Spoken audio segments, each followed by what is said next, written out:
வேறு வழி இல்லை. ஏன்னா எங்கே போனாலும் ரொம்ப காசு கேட்குறாங்க. எதை தொட்டாலும் காசு கேட்குறான் பெருசு பெருசாக. அந்த அளவுக்கு திரும்பினாலும் காசு கேட்குறான். பயமாக இருக்குது. ஒரு இன்ஸ்டாவில் 2 நிமிஷம் ஆடுற பொண்ணு 50,000 கேட்குது. ஓ, ஹீரோயினுக்கே சம்பளம் கொடுக்க மாட்டான். ஏன் நீங்கள் என்ன யார் 2 நிமிஷம் ஆடுறதுக்கு 50,000 கேட்குறீங்க? ஒரு பொண்ணு கேரளாவில் ஆடுது 2 lakhs சார் அப்படின்ச்சு. எதுக்குமா அப்படின்னு. அது 30 seconds சார். எம்மா 30 நொடி நீ ஆடுறதுக்கு 2 லட்சமாம்மா. எங்கள் கலைஞன்ட்ட கொடுத்தா 2 வருஷம் விடிய விடிய வேலை பார்ப்பாம்மா. அதை கொடுத்தீங்கன்னா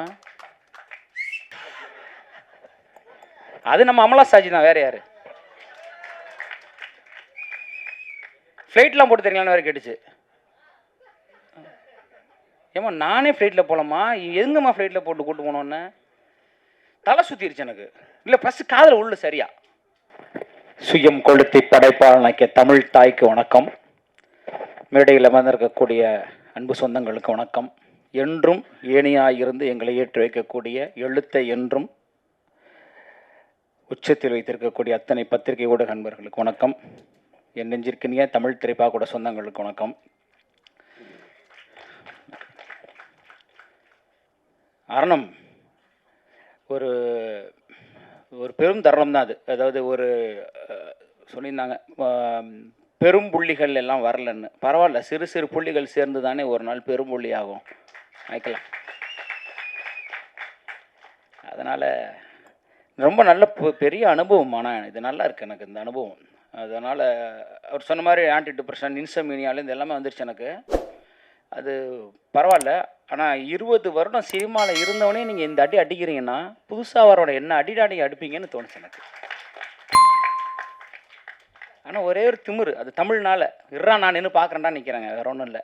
வேறு ஆளாக தான் நிற்பாங்களேன்னு தெரியல. நான் இருக்கிற இடத்துல அப்பேற்பட்ட ஒரு விளையாட்டு விளாட்றாங்க சீரியஸாக. என்ன மாதிரியான அரசியலாக இருக்குது. ஒரு கலைக்குள்ளேயே கலையை கொள்கிறவர்கள் இருக்கிறது அது சினிமாவாக தான் இருக்கும் போல இருக்குது. வெளியில் இருப்பானான்னு தெரியல. வெளியேருந்து ஒரு எதிரி வருவான், வெளியேருந்து ஒரு விஷயம் வரும், எங்கேயாவது ஒரு 2 துரோகி இருப்பான், இடுப்பில் குத்துவான். மொத்த பயிலும் சுற்றி இருக்கிறவங்களுக்கும் சினிமாவை அழிப்பதற்கான நாட்களாகவே இருக்கிறாங்கன்றத உண்மையிலுமே கண்மாடி பார்க்க நேர்ந்தது. இன்னொரு பாடலாசினா வருவோம், 25 பேர் இருப்பாங்க, அதில் 2 நிமிஷம் நம்ம பேசிட்டு இறங்கி போயிடுவோம். இதுதான் நமக்கான மேடை. அந்த ஒரு 2 வருஷம் வேறு ஒரு பார்வை. இங்கே வந்திருக்கக்கூடிய அவருக்கும் நன்றி. நான் சொன்ன மாதிரி மோகன் அவர்களெல்லாம் வெளியாடலாம் கிடையாது. அதனால தான் நான் அவரை நான் விருப்ப விருந்தினர் லிஸ்ட்லேயே சேர்க்கல. அவர் என் குடும்பம், எனக்கு 15 வருடம் எனக்கு தெரியும் மோகன் அவர்களை. நான் ஒரு அடிப்படையிலேருந்து நாங்கள் பயணிச்சிருக்கோம். பழையவனார்பேட்டைக்கு முதல்லேருந்து அவர் எனக்கு பழக்கன்றதுனால ஒரு முறை சொல்லியிருக்காரு, அண்ணே ஒரு புது பையனுக்கு பாட்டு தரேண்ணே, குக்குன்னு ஒரு பாட்டு எழுத போகிறானே, நீங்கள் என்னென்ன சொல்கிறீங்கன்னாரு. சந்தோஷமாக கொடுங்கன்னு சொன்னேன் அவர்கிட்ட. எனக்கு பாட்டு வேணான்னு சொல்லி நான் ஒரு புது பையனுக்கு பாட்டு கொடுத்தேன். அந்த திரௌபதியில் நினைக்கிறேன். எனக்கு வேணாம் மோகன், நான் எழுத 400 ஒரு பாடல் ஆயிரும், நீங்கள் அந்த புது பையனுக்கு கொடுங்கன்னு அந்த பையன் எனக்கு பேச வச்சார். அந்த பையன் எனக்கு பேசினாப்புல. ரொம்ப மகிழ்ச்சி. ரொம்ப யதார்த்தமான ஒரு கலைஞன் அவர். பெரிய தில்லு உள்ளவர். அதுதான் வேணும் இன்றைக்கி. அதெல்லாம் இன்றைக்கி காணா போச்சு. இன்றைக்கி கலைஞர்கள் வீரியமே இல்லாமல் இருக்கிறாங்கன்றது ரொம்ப கோபமாக இருக்குது. மோகனுக்கெலாம் சரியான வீரியம் இருக்குல்ல. இப்படி தான் அன்றைக்கி எல்லா கலைஞர்களுமே இருந்தாங்க. நீங்கள் யோசிச்சு பாருங்கள், ஒரு காலகட்டத்தில் அவ்வளோ தைரியமான வீரியமான கலைஞர்கள் இருந்தாங்க. படமே நீ பார்க்க கஷ்டமாக இருக்குது. வெட்டுறான் குத்துறான் இருக்கட்டும், என்னமே. அதில் நன்றி மோகன் அவர்களே. இருந்தாலும் சொல்கிறதுக்காக ஒரு பேச்சுக்காக மகிழ்ச்சி. ஒரு 3 தரப்பாக பேசியிருந்த இடத்துல அரணம் குழுவுக்கு என்னுடைய நன்றியை தெரிவிச்சுக்கிறேன். முதல்ல கதைநாயகி வர்ஷா. அதாவது தன்னுடைய இசை வெளியீட்டு விழாக்கு, தன்னுடைய படத்துடைய ப்ரொமோஷனுக்கே வரமாட்டாங்க கதைநாயகிகள். இந்த பொண்ணு எனக்கு கிட்டத்தட்ட அசிஸ்டன்ட் ரைட்டர் மாதிரி அவ்வளோ வேலை பார்த்துருக்காங்க. அது இப்படி ஒரு கதாநாயகி கிடைப்பாங்கன்னா கிடைக்க மாட்டாங்க சத்தியமாக. அதாவது அவங்களுடைய ஷெடியூல் முடிச்சுட்டு போயிடுவாங்க. நீங்கள் நம்ப மாட்டீங்க, மொத்த படமும் அவங்க என் கூட தான் இருந்தாங்க முழுக்க. நீங்கள் இருந்துருங்கன்ட்ட. ஏன்னா எங்களுக்கு எந்த கேப் கிடைக்குமோ எங்களுடைய காம்பினேஷன் நாங்கள் பதிவு செஞ்சுட்டே இருப்போம். 12-12:30 மணிக்கு திடீர்னு போய் சேலை மாற்றிடுவாங்கன்னு சொல்லுவேன். நம்ம அப்படியே சட்டையை மாற்றி வந்துடலாம். ஓடி போயிட்டு தடன்னு ஓடி கிளம்பி வருவாங்க. அவ்வளோ தூரம் இந்த நிமிஷம் வரைக்குங்க ஒரு சப்டைட்டில் ஒரு சின்ன ஒரு திருத்தம் இருக்குன்னா அதை அவங்க பார்த்து சொல்லிட்டு இருக்கிறாங்க. ஆச்சரியமாக இருக்குது. என்னை கேட்டிங்கன்னா அவங்க கதைநாயகின்னு சொல்கிற விட ஒரு சிறந்த கலைஞர்னு சொல்லுவேன் இந்த படத்துக்கு. நான் அப்படி தான் அவங்கள சொல்கிறேன். ரொம்ப நன்றி. அதே போல் ஒளிப்பதிவாளர் அவரும் ரொம்ப சிறப்பு. ஒரு முறை என்ன அவருடைய தப்பாடுத்துக்காங்க சார், அவரோட வயது கருதி மேலே ஒரு உயரத்தில் ஏறி ஒரு சின்ன அரசெங்கலில் நடக்கணும், விழுந்தாருன்னா முடிஞ்சு போச்சு. அந்த அரசெங்கலில் ஏறி ஷூட் பண்ணணுன்னு சொல்லிட்டு இருக்கேன். சார் இது மேலே ஏறி நடக்க முடியுமா? அரசெங்கல் செவ்வறு தான் இருக்குது பில்டிங் மேலே. திரும்பி பார்த்தா கேமரா தூக்கிட்டு மேலே ஏறிட்டார். எனக்கு பக்குது அசால்ட்டாக எடுத்துகிட்டு. அதெல்லாம் பெரிய விஷயம். ரொம்ப நன்றி சார் அந்த வகையில். அதே மாதிரி இந்த படத்துக்கு ரொம்ப முக்கியம். ஏன்னா இந்த கதை எப்படிப்பட்ட கதை அது கொடுத்து நான் அடுத்து பதிவு செய்கிறேங்க. ஒரு எழுத்தை நம்பியே வந்த ஒரு படம் இது. அந்த வகையில் பிகே அவர்கள் அலுவலகத்தில் கூப்பிட்டு முதல்ல கதை சொன்னேன். அவர் வார்த்தை சொன்னார், சார் எனக்கு சம்பளமே நீங்கள் என்ன வேணால் கொடுங்க, நான் படம் பண்ணுறேன்னு சொன்னாப்புல. இன்றைக்கி எந்த டெக்னீஷியன் அப்படி சொல்லுவாங்க? சம்பளத்தை விடுங்க சார், இந்த கதை ரொம்ப வித்தியாசமாக ஒரு ஒரு படத்தொகுப்பாளராக இது எனக்கு பேரை தரும், ஏன்னா அதை விட்டுருங்க, இந்த படம் எனக்கு நான் செய்கிறேன் அப்படின்னு சொல்லி ஒரு விஷயம் செஞ்சாப்புல. ரொம்ப மகிழ்ச்சி, நன்றி பிகே அவர்களே. அதே போல் என்னுடைய இசையமைப்பாளர் இன்னொரு கதையனாகி எல்லாருக்கும் ஒரு சிக்கல் இருக்குது. உங்கள்கிட்டையும் ஒரு வேண்டுகோள் வச்சுக்கிறேன், தயவு செஞ்சு பார்த்துக்குங்க. சுற்றி காய்ச்சலாக இருக்குது, எல்லாருமே உடலில் சரியில்லாமல் இருக்காங்க. அதனால் ஒரு அன்போடு நான் உங்களை கேட்டுக்கிறேன், நீங்கள் தண்ணி குடிக்கிறது எல்லேருந்து சாப்பிட்றது எல்லாமே பார்த்துக்குங்க. ஓமந்தூராரில் ஒருத்தர் அட்மிட் ஆகிருக்காப்புல, இசையம்பாளர் ஒரு இடத்துல அட்மிட் ஆகிருக்காப்புல, இந்த பொண்ணு மதுரையில் அட்மிட் ஆகிருக்கு. எல்லாருக்குமே உடல் சரியில்லாமல் போகுது, ஒரே மாதிரியான பிரச்சனை வருதுங்க. அது இந்த மழைக்கு பிறகான சிக்கலான்னு எனக்கு தெரியல. நீங்கள் எல்லாருமே வெளியே போயிட்டு இருக்கிறவங்க, வெளியே சாப்பிட்றவங்கன்றதுனால ஒரு அன்பு கோரிக்கையாக வைக்கிறேன், தயவு செய்து உங்களுடைய உடல்நிலையை பார்த்துக்குங்க. தண்ணி உணவில் மட்டும் கொஞ்சம் கவனமாக இருங்கன்னு நான் கேட்டுக்கிறேன். இல்லைனா இன்றைக்கி அவங்களாம் வந்திருப்பாங்க, அவங்க வர முடியாது. இசையமைப்பாளரே இல்லை பாருங்கள், அவர் வர முடியாத ஒரு சூழலில் ஒரு சிக்கல் வந்து நேர்ந்தது. அந்த ஒரு சமூக அக்கறையோட உங்களையும் கேட்டுக்கிறேன். நீங்கள் முழுக்க நீங்கள் வெளியே பயணிக்கிற ஆட்கள்ன்றதுனால தயவு செஞ்சு கொஞ்சம் பார்த்துக்கோங்க. அது தெரிஞ்சு திரு அன்புமணி அவர்கள் பதிவு செஞ்சார், இந்த மழை வந்து ஒரு டிசாஸ்டர், இதுக்கப்புறம் ஒரு 10 நாள் கழிச்சு ஒரு டிசாஸ்டர் வரும்னு சொல்லி ஒரு முறை சொன்னார். அப்படி தான் நடந்துட்டுருக்கு. அவர் சொன்ன மாதிரி ஒரு மருத்துவன்ற முறையில் அவர் சொன்னது சரியாக தான் இருக்குது. அதனால் கொஞ்சம் நீங்கள் கவனமாக இருக்கணும்னு கேட்டுக்கிறேன். அடுத்ததாக என்னுடைய அன்பு பாடலாசிரியர்கள் பாலா அவர்கள், சகனா அவர்கள் வந்திருக்காங்க. ஒரு சிறந்த பாடல், இன்னொரு பாடலை முருகானந்தம் அப்படின்னு ஒருத்தர் எழுதியிருக்காரு, அந்த ஒன்று பாடல் இருக்குது. சகனுடைய பாடல் வந்து கதை சூழல் கருதி வெளியிட முடியல. எனக்கெல்லாம் அந்த வழி இருந்திருக்கு. கழகத்திலாம் வெளியீட்டுக்கு போய் உட்காந்துருக்கிற என் பாட்டே வரல. என்னது உதயநிதி ஸ்டாலின் படம் கழகத்தில்ன்றாங்க, பாட்டே வரலையே. ஒரு பாடலாசிரியருக்கும் தன் பாடல் வரணும்னு இருக்கும். எனக்கு இந்த பாடலை போட்டால் கதை தெரிஞ்சிடனால போடலாமா, தவறாக எடுத்துக்காதீங்க நீங்கள். அது ஒரு சூழலாகி போச்சு. சினமும் அப்படி தான் ஆச்சு. சினம் படத்துக்கு போனால் நம்ம பாடல் வரல. ஸோ மகிழ்ச்சி, வாழ்த்துக்கள் அவங்க 2 பேருக்கும். ஒரு மேடையில் அவங்கள அமர்த்தி என் கூட உட்காந்து வகுப்பில் படித்தவங்களே இன்றைக்கி மேடையில் ஏற்றி பாடலாசிரியராக பக்கத்தில் உட்கார வச்சதை பார்க்கும்போது ரொம்ப மகிழ்ச்சியாக இருக்குது எனக்கு இந்த தருணத்தில். இதுவரை எல்லோரும் வரணும்னு ஒரு ஆசை எனக்கு. வாழ்த்துக்கள் உங்கள் 2 பேருக்கும். வேறு அரணம் குழுவில் எல்லாரையும் பொதுவாக நான் கேட்டுக்கிறேன். நன்றி. அடுத்ததாக என்னோடய தயாரிப்பாளர்கள், ஒரு கதை, அந்த கதையை சொல்கிறோம். இப்படி ஒரு வித்தியாசமான கதை இருக்குது, பண்ணுவோங்க. யார் சார் பண்ணுவா? நீங்களாம் நினச்சா நம்மளாம் சேர்ந்து பண்ணலாம், என்ன சொல்கிறீங்க? அப்படிங்கும்போது ஒரே ஒரு ஒத்த மனுஷன், ஒரு பேப்பர் இருக்குது, ஒரு பேனா இருக்குது, இதை வச்சுட்டு ஒரு மனுஷன் அவர் சொல்கிறதுக்கு ஒரு 1.5 கோடி ரூபா ரெடி பண்ணி படம் பண்ணுறதுக்கு வரணுன்றது எவ்வளோ பெரிய விஷயங்க. அதை என்னை நம்பி வந்த என்னுடைய தயாரிப்பாளர்களுக்கு என்னுடைய நன்றியை நான் இந்த இடத்துல தெரிவிச்சுக்கிறேன். ஏன்னா அவங்களுக்கு சினிமாவே தெரியாது, என்ன தெரியும், தமிழில் தெரியும், அவ்வளோதான். அந்த கதையை நம்பி வந்தாங்க. அந்த வகையில் ரொம்ப மகிழ்ச்சி. அதில் நான் ஒரு விஷயம் ரொம்ப உறுதியாக இருந்தேன். அதாவது பாடலாசிரியர் பிரியன்ற ஒருத்தன் திருச்சிராப்பள்ளியிலேருந்து 2003 சென்னைக்கு வர்றான், அவன் பயணிக்கிறான், போராடுறான், 10 வருஷம் படாத பாடுபடுறான், சாப்பாட்டுகள் இல்லை, வண்டியை பெட்ரோல் இல்லாமல் தள்ளுறான், எல்லாம் பண்ணிட்டு தனக்கான வீடு வாங்கியாச்சு, கார் வாங்கி இடம் வாங்கியாச்சு. தமிழ் இந்த திரைப்பாடல் அவனுக்கான இடத்த கொடுத்துச்சு. அப்புறம் என்ன பண்ணுறது? 10 வருஷத்துலேயே ஒரு இடத்த கொடுத்துருச்சு, வெற்றி பாடல்களோடு நெறிஞ்சு நிற்கிறோம். நிச்சயமாக தோணுச்சு, ஒரு பாடலாசிரியர் நம்ம சொல்லிக் கொடுக்கல, ஒரு பாடலாசிரியர் வழிகாட்டலை, ஏன் நம்மளும் இப்படி இருக்கணுன்றதுனால தான் 2013 தமிழ் திரைப்பாக்கூடம் அப்படின்ற ஒரு விஷயத்தை நான் கொண்டு வந்தேன். ஏன்னா நான் கேட்டிருக்கேன் மூத்த பாடலாசிரியர்கள்ட்ட, ஏன் அங்கே பண்ணுறீங்கன்னு மூஞ்சி நேரம் சொன்னாங்க.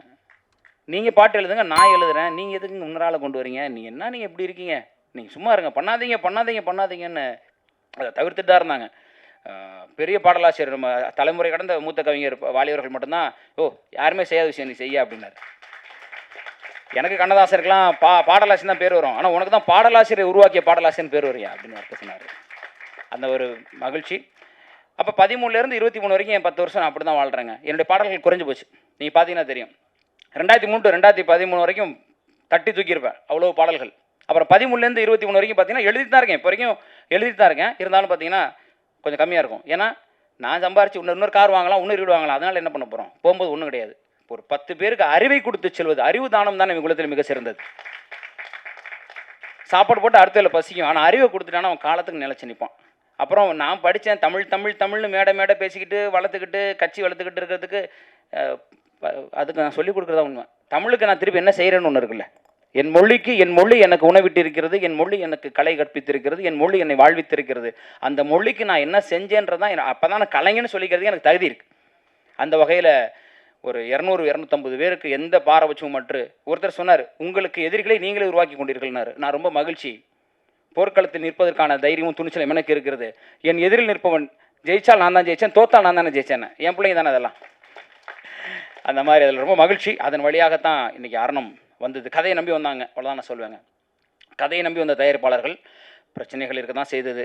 ஒரு இயக்குனராக படம் எடுக்கும் பொழுது ஒரு விஷயத்தை பார்க்கும்போது மாற்றணும்னு தோணுச்சு. அப்போ தான் மோகன் அவர்கள்லாம் வந்தாங்க. மோகன் என்ன விஷயங்கள், அவர் சில விஷயங்கள் சொன்னாங்க. அப்புறம் அப்படி இப்படின்னு மாற்றி பிரச்சனை, அதாவது சினிமா பிரச்சனை தான், அது இல்லைன்னு சொல்ல மாட்டேன்.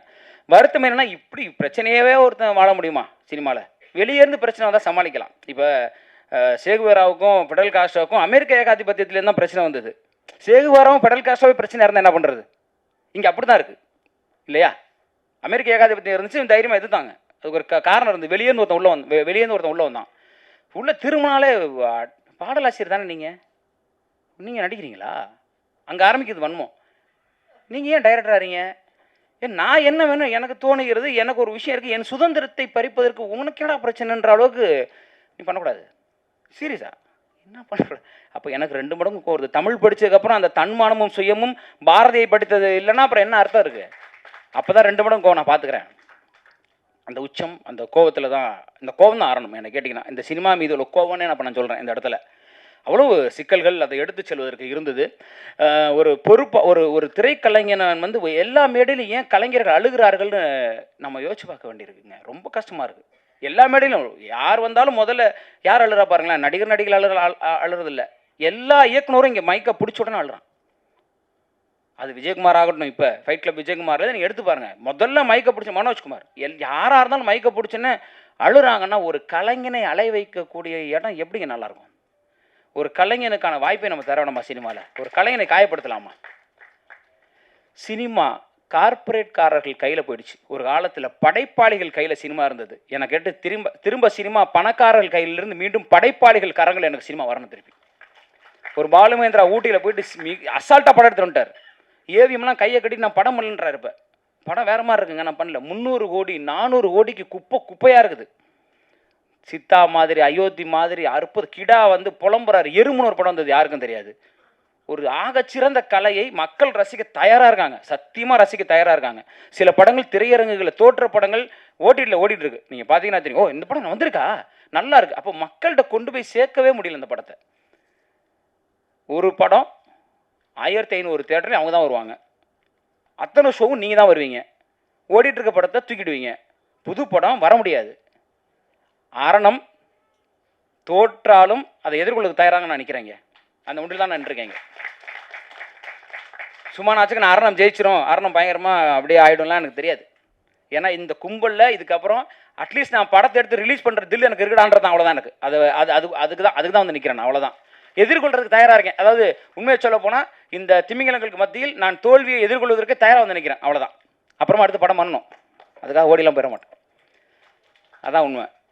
ஸோ படைப்பாளிகள் கரங்களில் திருப்பி சினிமா வரணும். எங்களுடைய தனித்தனி படைப்பாளிகள் எடுத்த சினிமா எங்களுக்கு மீண்டும் வேணும். உங்கள் 200 கோடி 300 கோடி குப்பைகளை தயவு செஞ்சு எங்கேயாவது எடுத்து போடுங்க. நல்ல நல்ல கலைஞர்களை கலைகளை கொண்டாடுவதற்கு எங்கள் பத்திரிகையாளர்கள் இருக்கிறார்கள், மக்கள் இருக்கிறார்கள். இடையில பூந்துட்டு நீங்கள் பண்ணுற அட்டகாசம் தாங்க முடியல. ஒரு இடத்துலையும் நீங்கள் கொடுக்கக்கூடிய சிக்கல்கள் வந்து சினிமாவை சீரழித்து கொண்டிருக்கிறது. ஒரு படம் எடுத்தால் ட்ரக்ஸு அட்டி தட்டி வெட்டி இதையே நீங்கள் படமாக காமிச்சிங்கன்னா மக்களுக்கு என்ன சொல்கிறீங்க? மக்கள் என்ன கருத்தை நீங்கள் கொடுக்குறீங்க? என் படத்துல வெட்டு இருக்குங்க, எதுக்கு வெட்டுறான்? என் படத்துல பிரச்சனை இருக்குங்க, எதுக்கு பண்ணுறான்? சமூக அறம் வேணாமா ஒரு கலைஞனுக்கு? ஒரு கலைஞன் ஒரு கதையை பேசுகிற பொழுது, ஒரு கலையை மக்களிடம் கொண்டு செல்கிற பொழுது ஒரு அடிப்படை அறம் வேணாமா? ஏன் சித்தா கொண்டாடப்படுது?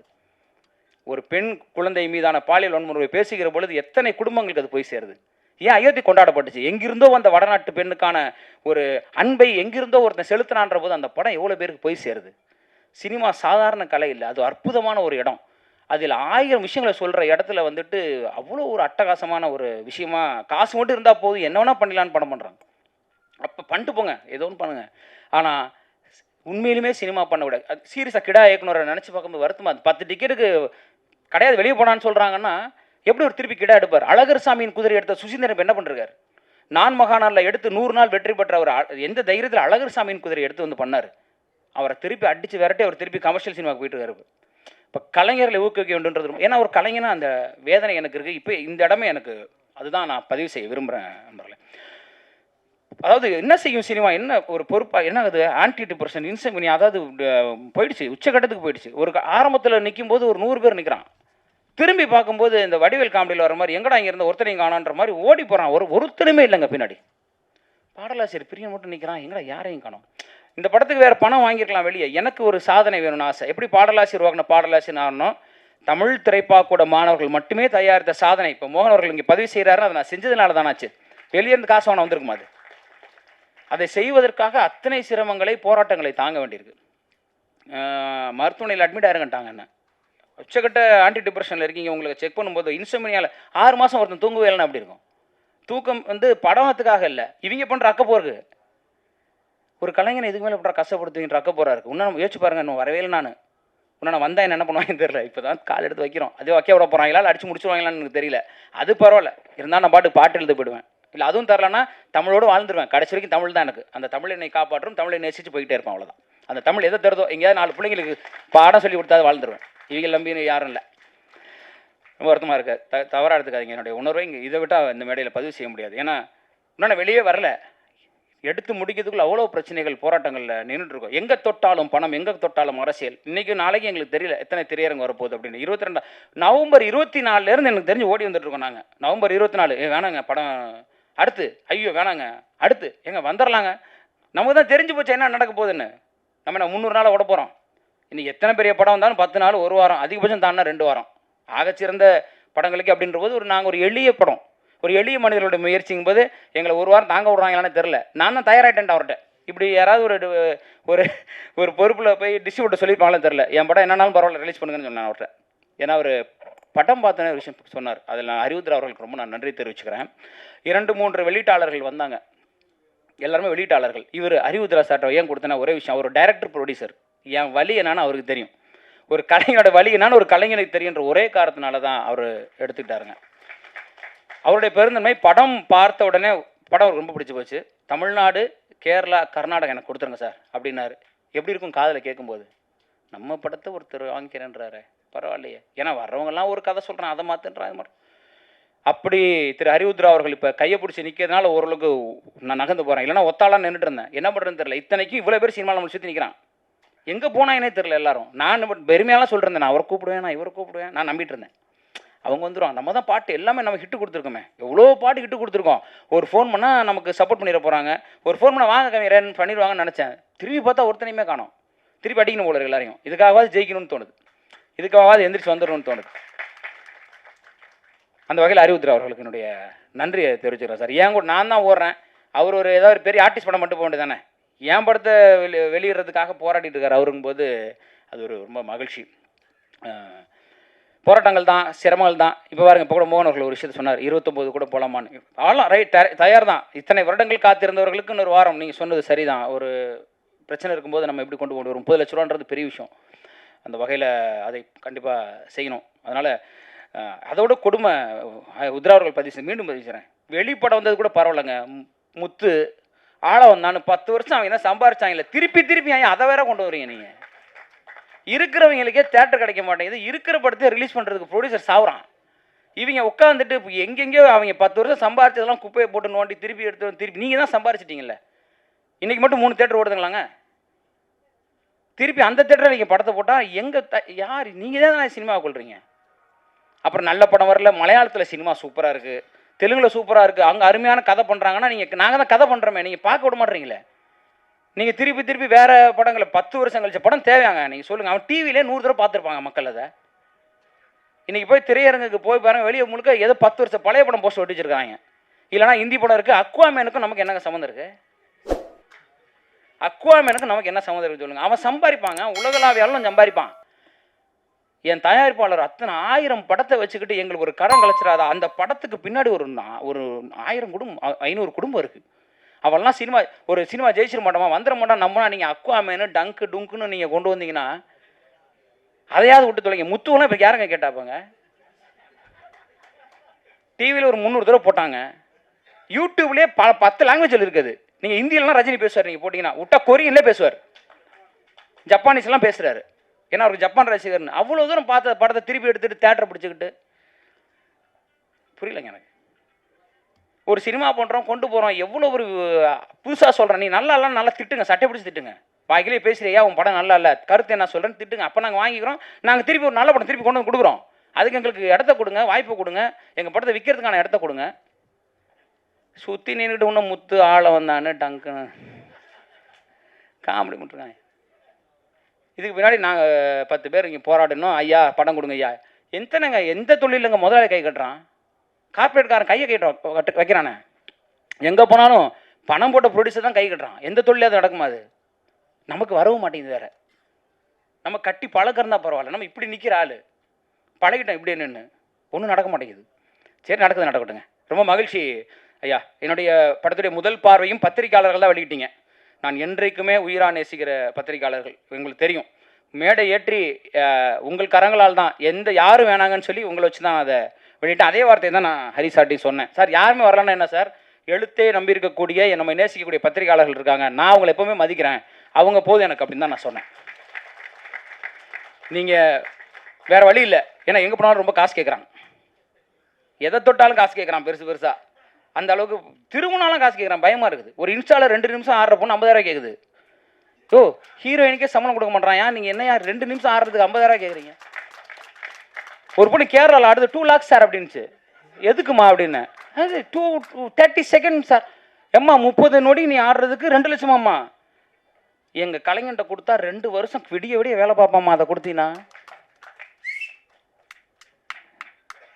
எங்கே திரும்பினாலும் நம்மளால் முடியாதுங்க. நம்மளால் ஒரு படம் எடுக்க முடிஞ்சதுங்க, தரமான ஒரு படம் எடுத்திருக்கோம், அதை நம்புகிறேன் நான். அதுக்கான உத்தரவாதம் நான் உங்களுக்கு கொடுப்பேன். ஏன், ஒரு எழுத்தாளனின் கதை, ஒரு எழுத்தாளனின் கதை இது. அரணம் என்பது ஒரு எழுத்தாளன் எழுதிய கதை. நல்ல கதை கேட்டிங்கன்னா ஒரு நல்ல கதை பார்க்கணும். ஒரு நல்ல கதை இல்லைங்க, இன்னைக்கு நல்ல பாடலே இல்லைங்க. என்கிட்ட கேட்டாங்க, சார் நீங்கள் மஸ்காரா போட்டு மயக்கிறீங்க, மக்காயலா போட்டு எழுதுறீங்களே.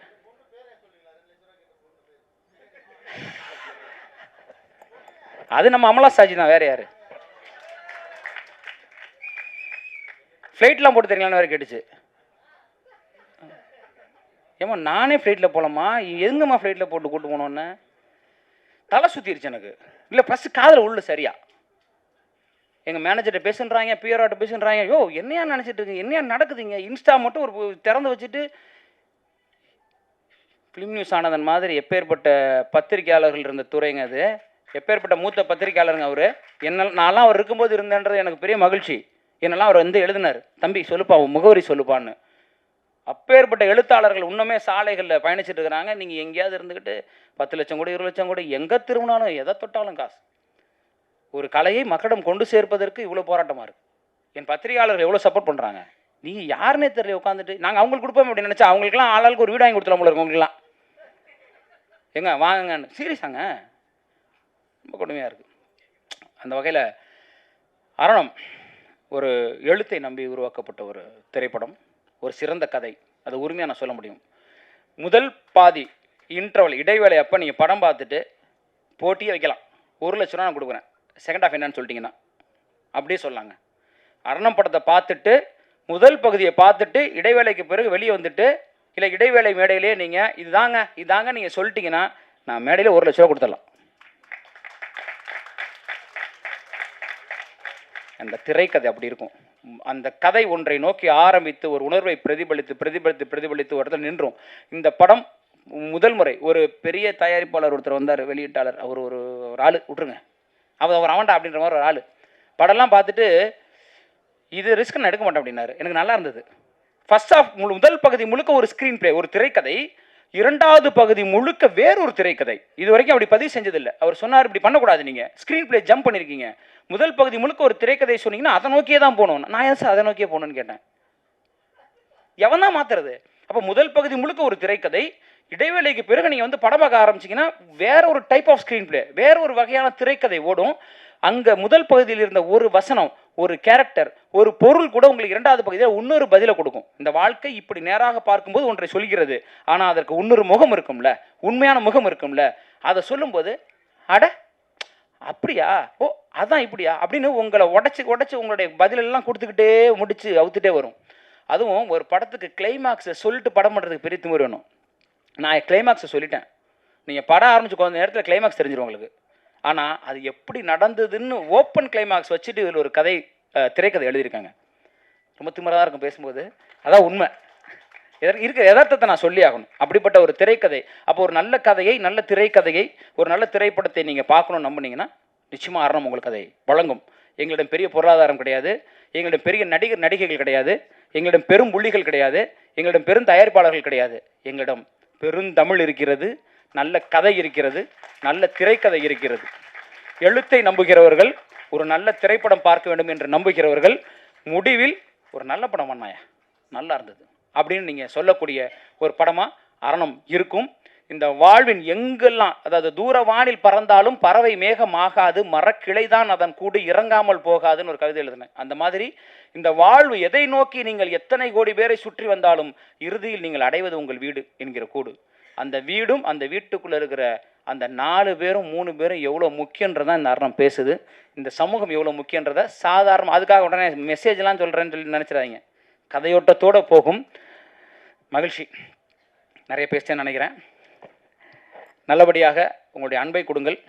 இந்த இந்த இந்த இதெல்லாம் போனதுக்கப்புறம் என்ன படமான விட்டானுங்கன்னா அடுத்த படத்தில் சந்திப்போம். இந்த படத்தை வெளியிட விட்டாங்கன்னா வெளியீட்டில் சந்திப்போம்.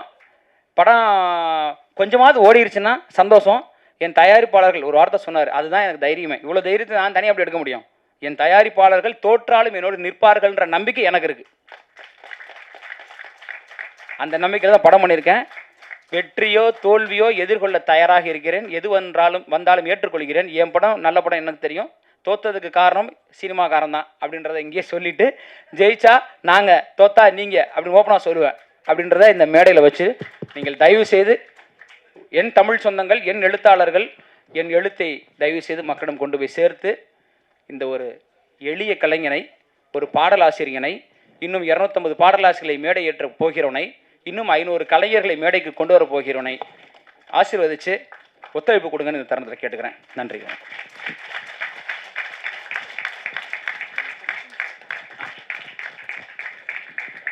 ஸோ அரணம் படத்தோட டீம் கிட்ட குவெஸ்டன்ஸ் ஏதாவது இருந்ததுன்னா இந்த தருணத்தில் பத்திரிகையாளர்கள் கேட்கலாம். கேள்விகள் இருக்கிறதா?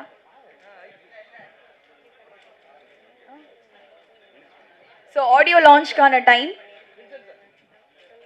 அரணம் படத்தோட ஆடியோவை ரிலீஸ் பண்ண இருக்கிறோம். சிறப்பு விருந்தினர் மோகன்ஜி அவர்கள் படக்குழுவினருடன் இணைந்து ஆடியோவை வெளியிடுவார்.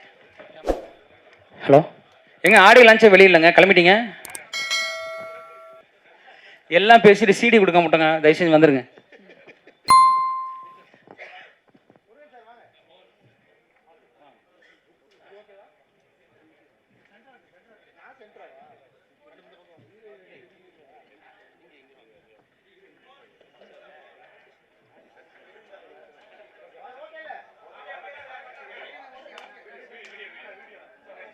Okay, first video.